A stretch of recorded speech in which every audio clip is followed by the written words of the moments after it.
Chapter 1. I was jolted awake from a sound sleep by the ringing of my phone. I rubbed my eyes and saw that it was an unfamiliar number. I glanced at the time, 2:30 a.m., with obvious irritation. I answered the call. "Who is this? Calling in the middle of the night? You'd better have a damn good reason." There was silence on the other end. Just as I was about to hang up, "Alex, it's been 3 years. No matter how angry you were, it should be gone by now. Can you come back, please?"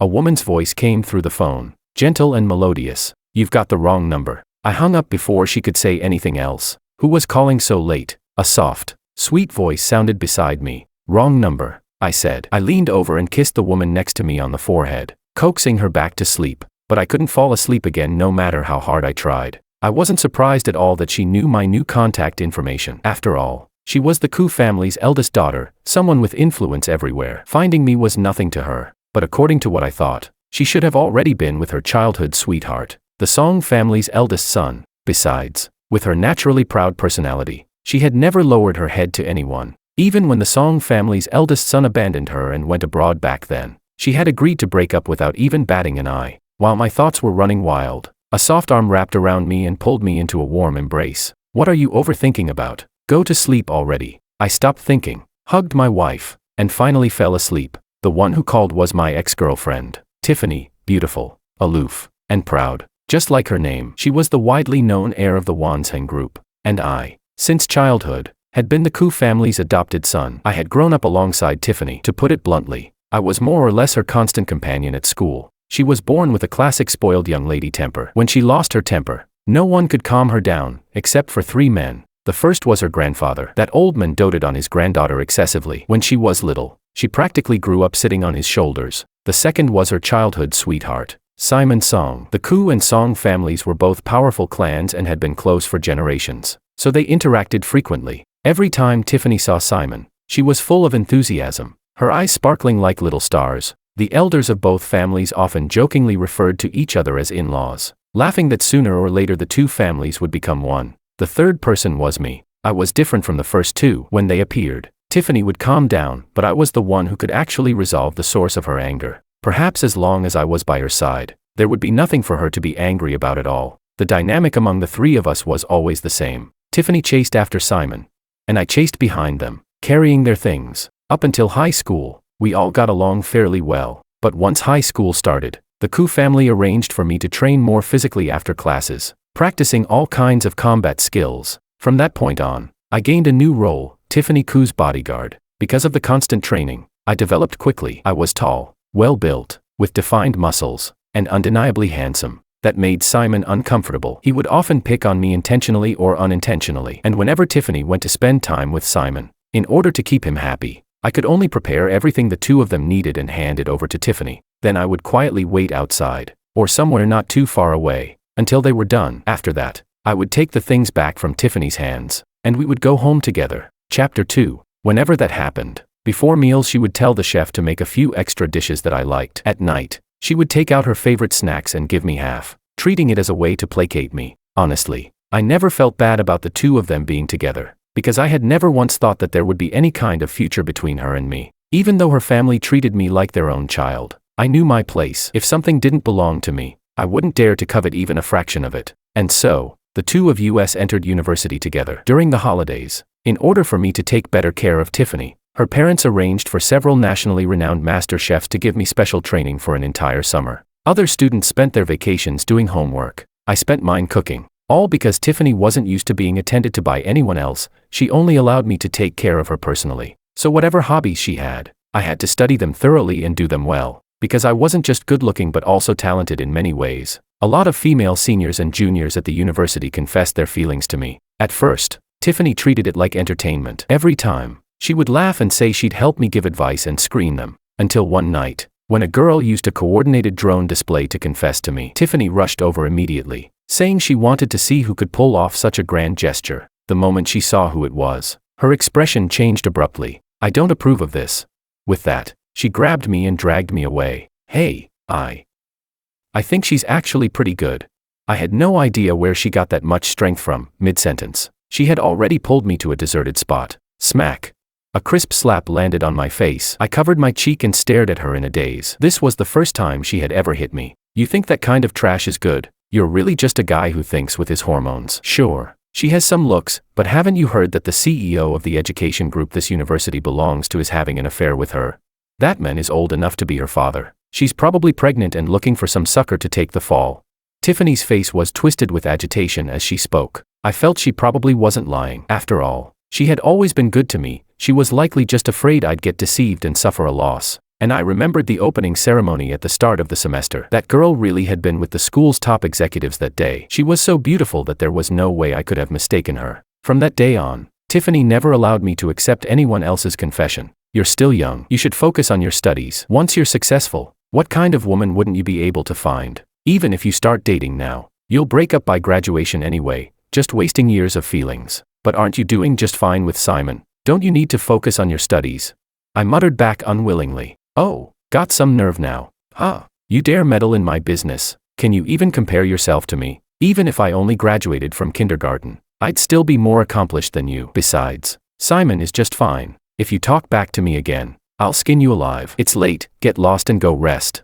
With every sentence, she lightly smacked the back of my head, and at the end she even kicked me once. Still, from that day onward, she started seeing Simon less and less. Later, arguments gradually began to appear. By the time graduation approached, Simon went abroad to study, and the two of them ended things. As for Tiffany and me, there was one time when she attended a gathering with her close girlfriends and got completely drunk. I took care of her as I always did. After placing her on the bed, she suddenly wrapped her arms around me, her eyes unfocused as she looked at me. Alex, stay with me. Chapter 3. Looking at the woman in front of me, beautiful as a celestial being, I said, Tiffany, you've had too much to drink. I can't take advantage of you like this. I'm not drunk. I know you're Alex. I just want you to stay with me. As she spoke, she had already pulled me toward her. Maybe it was youthful impulsiveness. Maybe it was the emotions I had suppressed for nearly 20 years finally breaking free. All I knew was that night I was completely out of control. And she was deeply immersed as well, nothing like someone who was so drunk she didn't know what she was doing.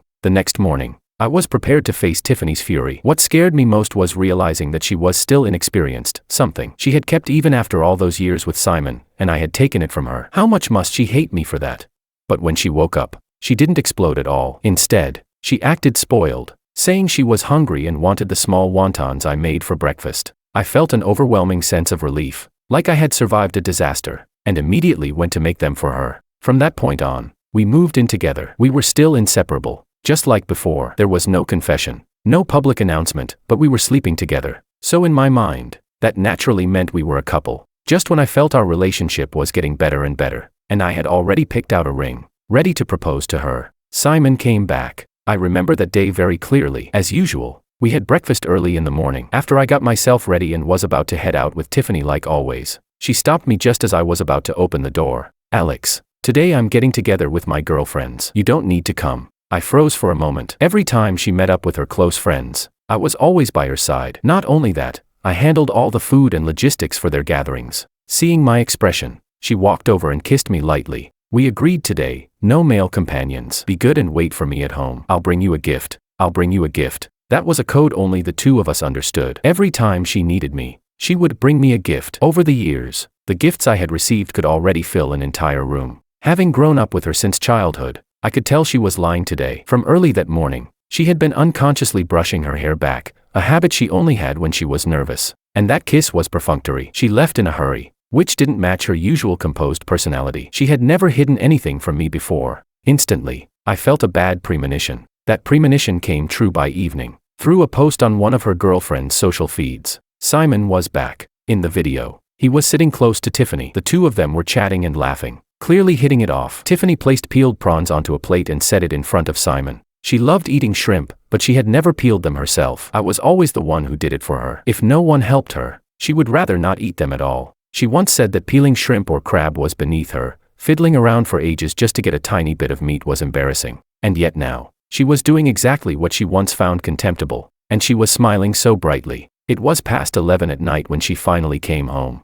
reeking of alcohol. She wasn't very drunk, but it was obvious she was in a good mood. I went over and helped her sit down on the sofa, then heated up the hangover soup I had prepared in advance and placed it in front of her. After she finished drinking it, she wrapped her arms around my neck and said coquettishly, "Let's go wash up together. I have a gift for you. I've already showered." Chapter 4. Just wash with me one more time. In the end, I was still dragged in by her. From that day on, she needed me by her side less and less. My role gradually shifted from being out in the open to staying behind the scenes. All I had to do was prepare everything she would need for the day, and after that, there was basically nothing left for me to do. Without her, I didn't even know where I could go. Once, I was feeling so suffocated that I got into the car and drove out just to clear my head. Yes, literally just drove around the city once and then came back. I had no friends here. The only people I knew were all her friends. From what I could see in her friends' social posts, Tiffany had been spending these days with Simon and their group of friends. Everything looked like normal interactions between friends, until one day, when I went out to buy some daily necessities. From afar in the supermarket,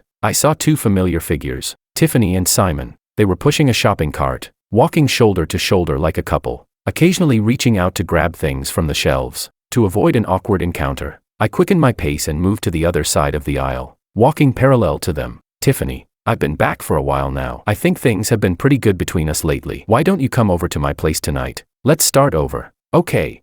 It was Simon's voice. Tiffany didn't answer. So you're already with that orphan? Huh? Tiffany, how could an orphan ever be worthy of you? If this gets out, you'll become a laughingstock in our circle. That's enough. Simon. Tiffany cut him off. Today's a happy day. Don't keep bringing up things that ruin the mood. I'm glad you're back this time, but the way you left back then was too heartless. I can't accept it so easily yet. Tiffany was a smart woman. She wasn't the type to lose her head just because an ex came back. Just like with her feelings toward me, I knew how dependent she was on me. But she considered many things. There had been several times when I subtly hinted at proposing, only for her to gently turn me down. So she was a very rational person. When it came to relationships, she could treat them like business, always choosing the best option. Or perhaps she simply didn't care about romance at all, with her heart fully devoted to her career. I'll wait for you, Tiffany. I know I was wrong back then. Please give me a chance. I have the patience to wait until the day you accept me again. All right. Tiffany interrupted him. After we check out, let's call Luna and the others. Same place as usual. Let's keep the party going.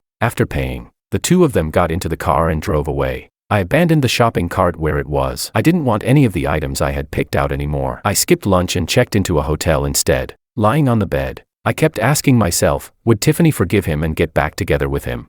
My answer was yes. It was only a matter of time, because I had seen how deeply Tiffany had loved him before, and I also knew how much she relied on my care. In the past, she had always stood up for me. Once, her closest girlfriend made a joke about me, and Tiffany gave her the cold shoulder for days, until that friend personally apologized to me. Now, for Simon's sake, she no longer needed me to stay by her side all the time. She could sense that my mood had been low lately, but she simply didn't have the energy to juggle everything at once. Between managing the company and considering the feelings of two men, she just couldn't handle it all anymore. Chapter 5. I don't even know when I fell asleep. I was woken in the middle of the night by my phone ringing. It was Tiffany. Alex, why aren't you at home? Her tone was as gentle as ever. Her temper was famously bad, but from childhood to now, the number of times she had truly lost her temper at me could be counted on one hand. I steadied my emotions and replied, I've been feeling a bit suffocated staying at home these past few days, so I went out traveling to clear my head. Everything you'll need for the next few days is already prepared, same place as always.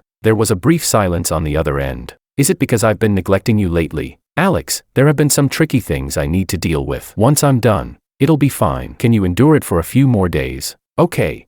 That kind of coaxing tone, from the Koo family's eldest daughter, was probably something even her parents had never witnessed. Knowing she was willing to lower herself like this for me, the gloom that had weighed on me all day instantly lifted. Don't overthink it. We're all adults, there's no need to stick together all the time. Having some personal space isn't a bad thing. When I get back, I'll bring you a gift. I even helped her come up with an excuse. The moment she heard the word gift, she understood immediately and laughed. She chatted with me for quite a while longer, reminding me to take good care of myself, telling me that if I saw anything I liked while I was out, I should just buy it and not worry about the money. It wasn't until I reminded her that she still had work the next day that she reluctantly hung up. After that, I picked up my phone and ordered a huge spread of takeout. I hadn't eaten properly for 2 meals. Earlier I had no appetite at all, but now I was starving. Since I had already said I was traveling, I could only stay at the hotel for a few more days. I had planned to stay for a whole week, but by the 3rd day, I couldn't take it anymore. I tossed and turned on the bed all day, suffering in silence,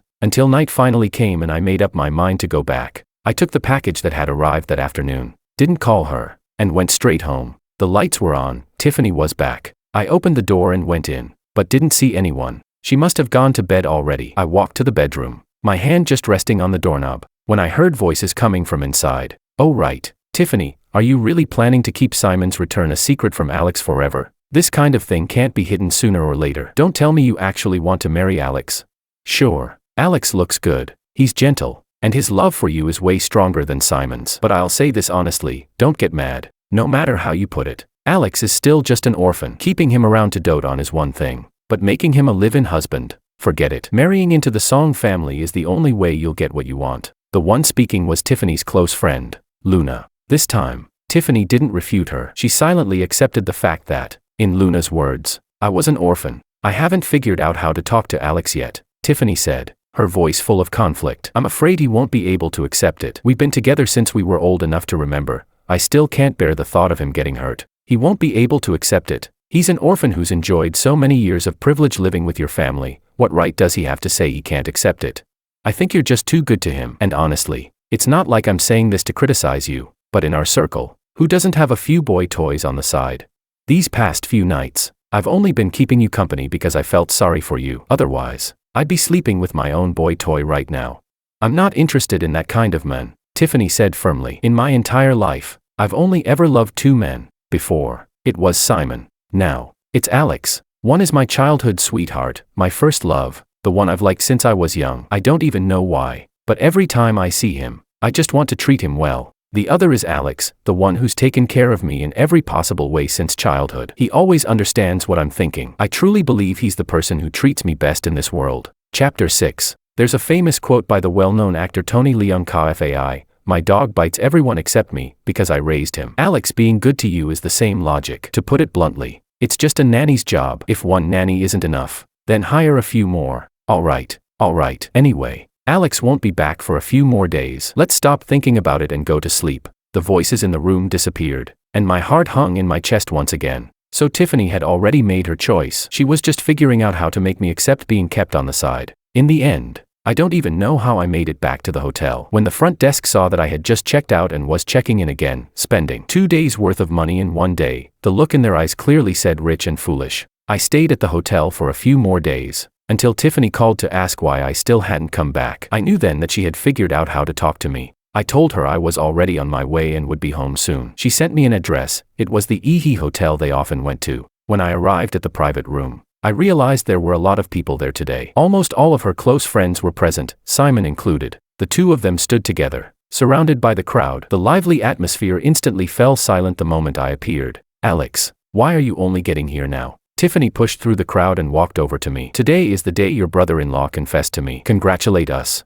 Those expressive eyes of hers seemed to be telling me to behave myself. I had imagined countless ways she might finally lay everything out in the open, but I never expected it to be this simple and brutal. I froze for a moment, then immediately put on a smile. Congratulations, sister and brother-in-law. Wishing you an early marriage, a lifetime of harmony. Only I knew what it felt like to say those words to the woman I loved. Simon was very polite as well, and the party soon returned to its cheerful atmosphere. After the drinking session ended, Tiffany told me to take her home, saying that since we hadn't seen each other for so many days, she had a gift for me. She then grabbed my hand, said goodbye to everyone, and headed out. Tiffany, aren't you coming back with me tonight? Simon stopped us, his gaze landing on our joined hands. Tiffany naturally let go. My family rules are strict. Before marriage, my parents won't allow me to stay out overnight. That's also being responsible to you. Then she leaned close to his ear and whispered, we've got a long future ahead of us. Why rush? What you should do first is come to my family to formally propose. Simon gently patted her shoulder. In a few days, I'll pick an auspicious date and go. Then he turned to me. Take good care of your sister. I smiled and told him not to worry. The moment we walked out, I dropped the smile. Once we were in the car, neither of us spoke. After driving for a while, Tiffany was the first to break the silence. Alex, don't you have anything you want to ask? She studied my expression from the passenger seat. It was the first time I had ever heard guilt in her voice. What do you want me to ask? I replied calmly. Once you've made a decision, does it even matter whether I ask or not?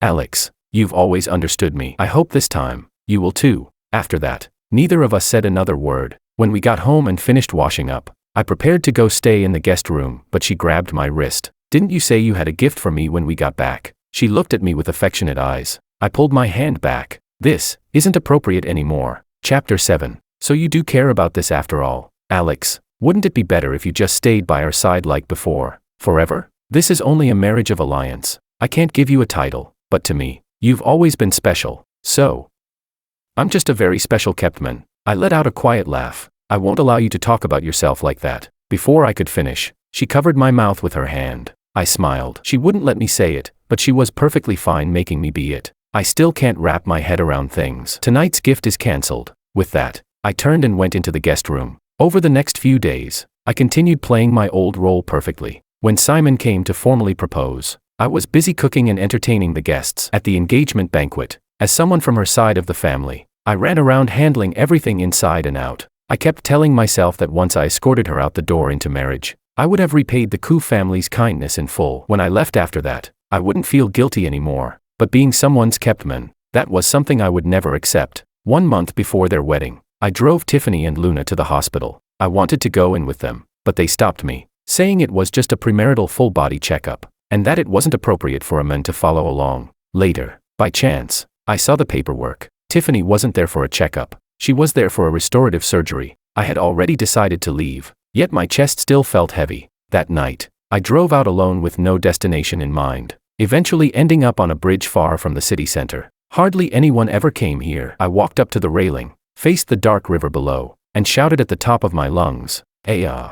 letting out all the grievance and bitterness I had swallowed these days. "Help! Someone up there, help me!" A woman's cry for help came from beneath the bridge. I rushed down immediately and saw 4 burly men surrounding a woman who was tightly bound. Most of her clothes had already been torn apart. If I had arrived even a moment later, the consequences would have been unimaginable. When the men saw me, they threw the woman aside and glared at me viciously, warning me not to meddle. I smiled. Finally, somewhere to vent my anger. 10 minutes later, all 4 men were lying on the ground, wailing in pain. I called the police. They were taken away, and both the woman and I were brought in for questioning. Before getting into the police car, I took off my jacket and draped it over her shoulders. By the time we left the station, it was already deep into the night. I drove her home. Her family lived in a high-end villa district. "It's pretty late. Why don't you stay at my place tonight?" she suggested. I was exhausted and didn't decline. The servants and the butler were clearly shocked when they saw her like that and hurried over to ask what had happened. After she briefly explained and had someone arrange a room for me,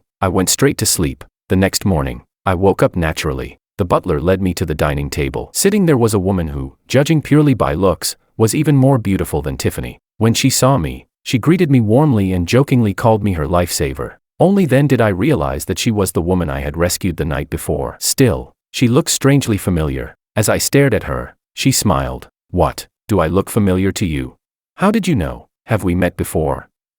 University campus. Drone confession. The moment she said those keywords, it all came rushing back. Seeing my awkward smile, she continued, "After you were dragged away by your girlfriend that day, I found out you already had one. Back then, you stood out in everything on campus, sports meets, performances. It made sense that you'd have such a great girlfriend." I didn't explain. To me, it had just been a small act of help. I hadn't taken it to heart, and I didn't think our lives would intersect again. There was no need to explain. Just then, a deep, steady voice sounded from behind us. "Avery, are you all right?" Dad dropped everything over there and flew back overnight. As the voice fell, a tall, broad-shouldered middle-aged man hurried over. Chapter 8. He grabbed the girl's hand and looked her over from head to toe, his eyes full of concern. "I'm really fine, Dad. Didn't I already tell you I was safe yesterday?"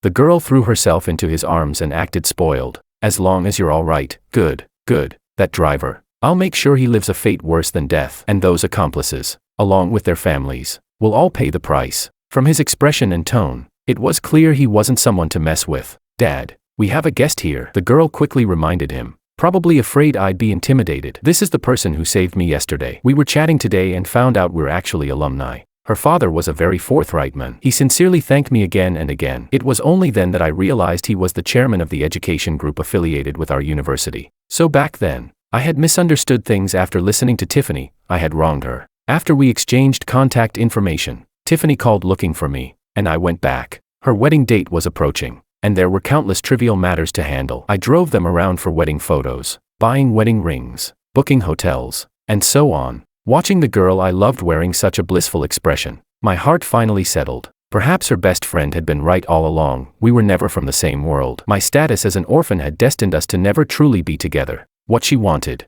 I couldn't give. What I could give, she could easily buy with money. To be honest, aside from the initial struggle to accept it, once I thought it through, I was able to let go. After all, her entire family had shown me great kindness, and Tiffany had truly been good to me. It was simply a case of fate without destiny. Soon enough, their wedding day arrived. The ceremony was grand and flawless. It wasn't until they entered the bridal chamber that I finally realized it was time for me to leave. I only took the savings I had accumulated over the years. I didn't take anything else. With money, there was nothing I couldn't buy. Then I blocked all contact information related to Tiffany and started traveling across the country to clear my mind. I just didn't expect to run into Tiffany's best friend, Luna. During my travels, she looked genuinely surprised to see me, nothing like before. When she used to look at me as if I owed her 8 million. We went to a restaurant together. Do you have any idea how crazy the Koo family went looking for you after you left? Especially Tiffany. The day after you disappeared, she found out you were gone. They even canceled their honeymoon plans. She's still searching everywhere for news about you.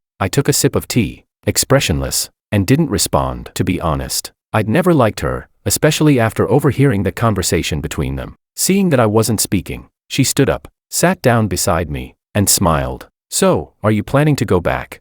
I shook my head. I really didn't want to talk to her. The smile on her face grew even wider. I figured as much. You shouldn't go back anyway. Stick with me. I won't treat you badly. People say a boy toy can't compare to a wolfish bad boy. From now on, I'll make sure you're well taken care of. As she spoke, she reached out to touch my face. I swatted her hand away in one swift motion. Chapter 9. Luna. I heard everything you and Tiffany said at her house that day. I've always felt I never did anything to wrong you. Why did you keep provoking things between us again and again in front of her? After I finished speaking, she suddenly looked enlightened. So that's why you stopped talking to me afterward. The reason is simple, since I couldn't have her man. If I got her to dump you, wouldn't that mean I could have you instead?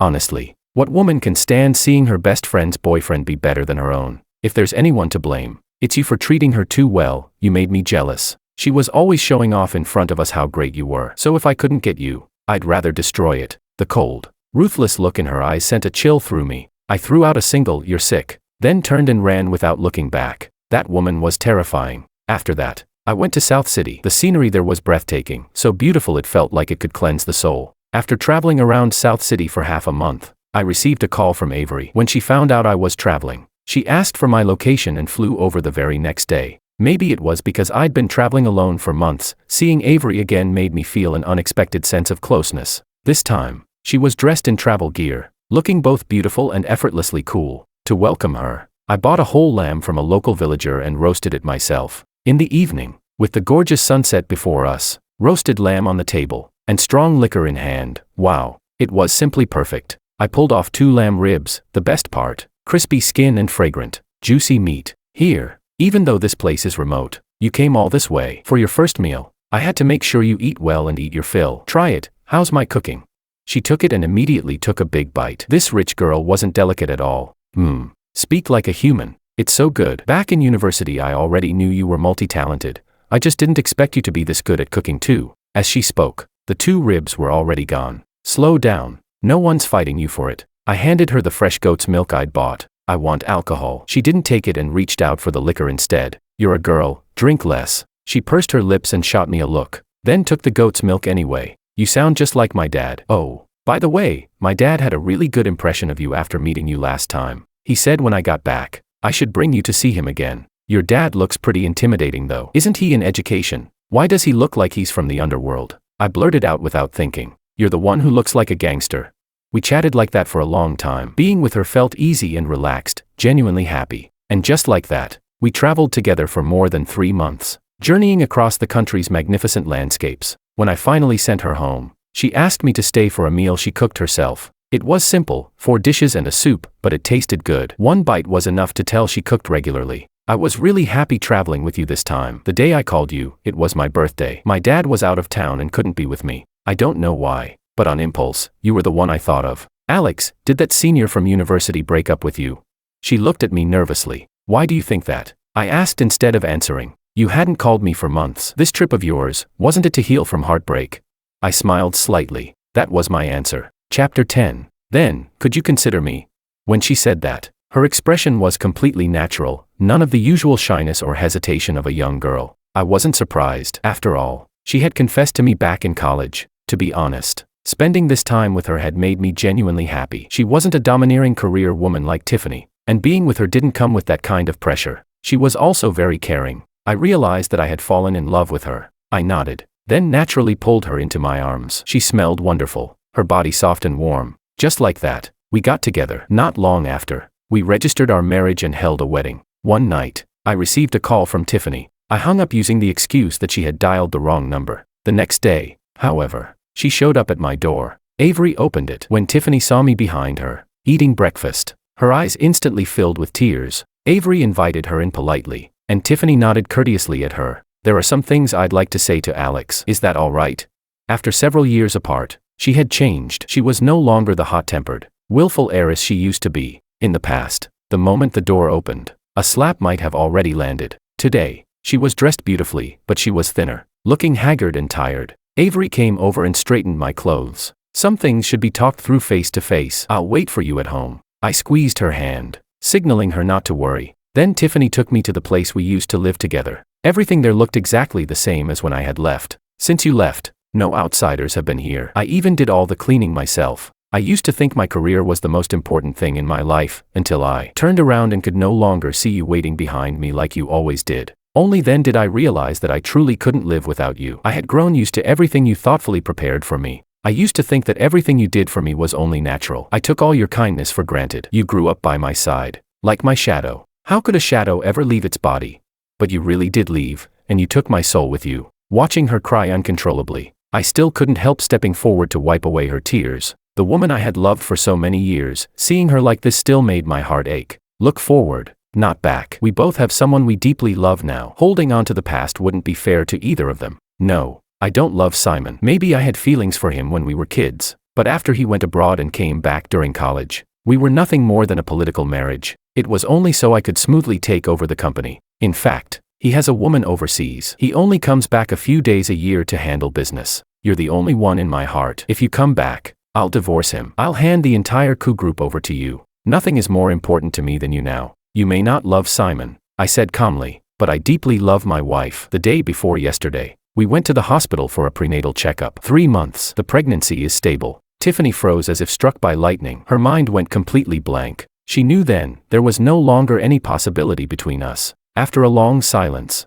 she spoke softly. Alex, cook for me one last time. I looked at her pleading eyes and agreed. Time slowly passed. Avery sat in front of the floor-to-ceiling window of the villa, watching the crimson sunset gradually fade into darkness. The light in her eyes dimmed little by little as well. Baby, was it wrong of Mommy to agree to let Daddy go out alone with that woman?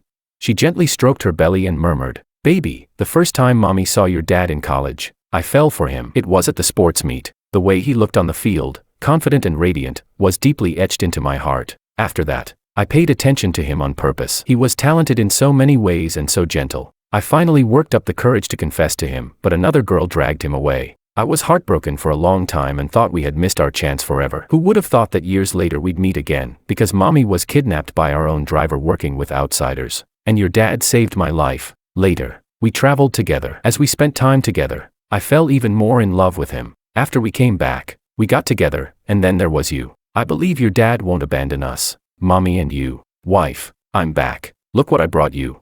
I appeared in front of her, holding her favorite roasted lamb ribs. She slowly stood up and threw herself into my arms. Humph, I knew you wouldn't leave me and the baby. Did you clear everything up?